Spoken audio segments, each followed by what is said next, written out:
Alright, pressing on, there's two more elements or areas in which we need to cover in the last two videos. And in this video I'm going to talk about quadrants, a model that was uniquely created by Ken Wilber, the original sort of composer, if you will, of the ACL framework.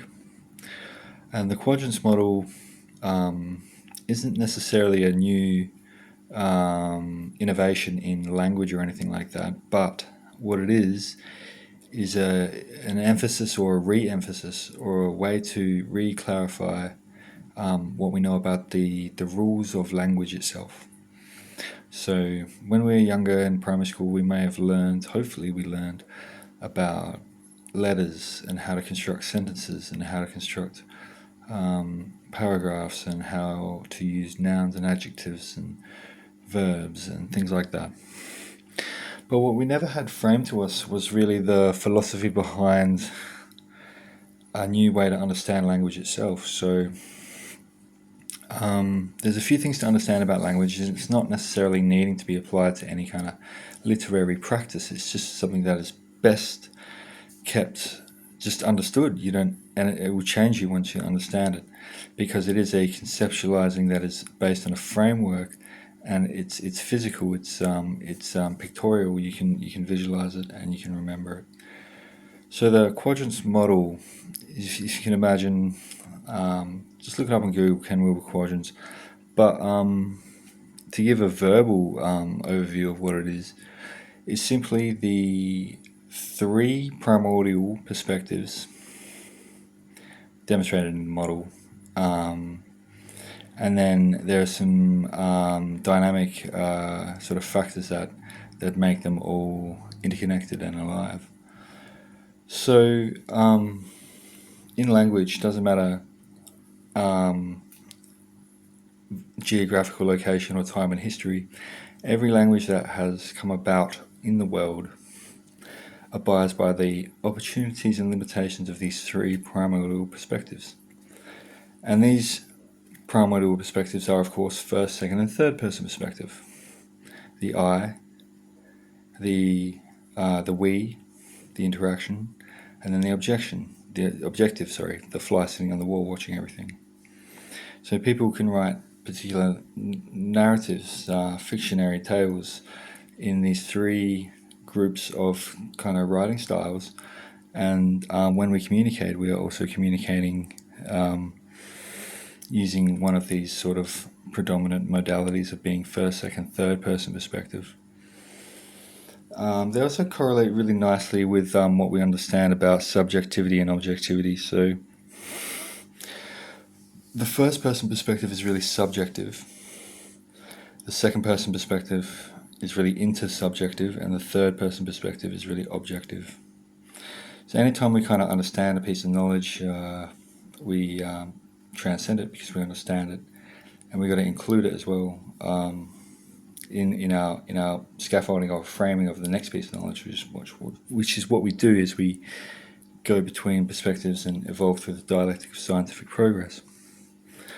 So these primordial perspectives, I, we, it, and other ones, the sort of the triad in philosophy, it's broken down into Western philosophy: the good, the true, the beautiful, art, moral, science. In perennial religions, the triad has been found, like the Son, the Father, and the Holy Ghost, or the Buddha, the Dharma, the Sangha. These are all relating to, for example, the true, the good, and the beautiful. Beauty is in the eye of the beholder, the first person perspective, I. Beauty. Truth. Goodness, what is created between two people, that is only goodness. So the intersubjective goodness, and then it, the objective truth about the matter. What is the hard truth about this?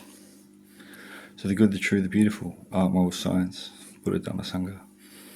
All these things didn't come about by chance. And now that we have multiple sort of perennial religions and types of philosophies articulating just various interpretations of this triad of understanding of knowledge, we can begin to objectify that chunk of knowledge as well within a emerging kind of postmodern philosophy or post-postmodern philosophy.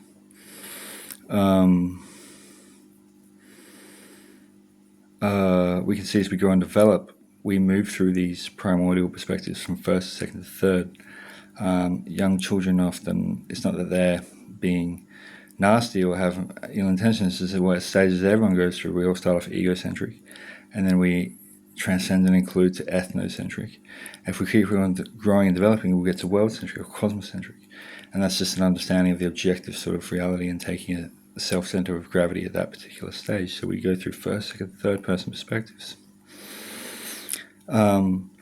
Just lastly, to give further validation to the quadrants model, the interior and the exterior of each quadrant can be subdivided as well and looked at. So if you look at the interior of the top left quadrant, for example, the subjective interior, that has an interior and an exterior. So the interior and the exterior of each quadrant are known as zones.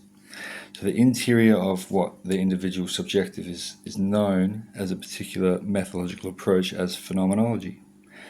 The exterior, the study of the individual, subjective individual from the outside, is called structuralism, which is basically the field of developmental psychology. And then as we keep expanding, we go to the interior of the collective group. So how is your approach affecting the group from the inside? And then you look at the exterior of that. How is an observer of a particular group interpreting that group? So that is the next two. And then it goes from the next one into objectivity, then into objectivity. So sort of like empiricism, autopoiesis, system and chaos theories, and social autopoiesis are all sort of unfolding, chaotic kind of models that we can look at. And they're all methodological approaches.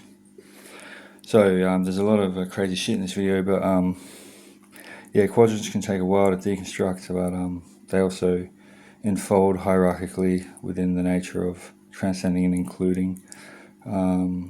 You can look at stages as they develop through particular quadrants. You can look at almost every line of intelligence except for interpersonal being of the upper left stage, so the upper left quadrant. Although lines develop through stages, they are predominantly located in terms of the sphere of influence or control that we have as humans within the upper left. The upper right, the objective quadrant, is just a way to understand things without identifying with the process of understanding, I guess, up to the objective. This video is at 8 minutes, so I'm going to cut it there. But integral educators, it is essential that you understand the quadrants model, so go look it up on Google. Sex ecology, spirituality. In fact, I'll just show you.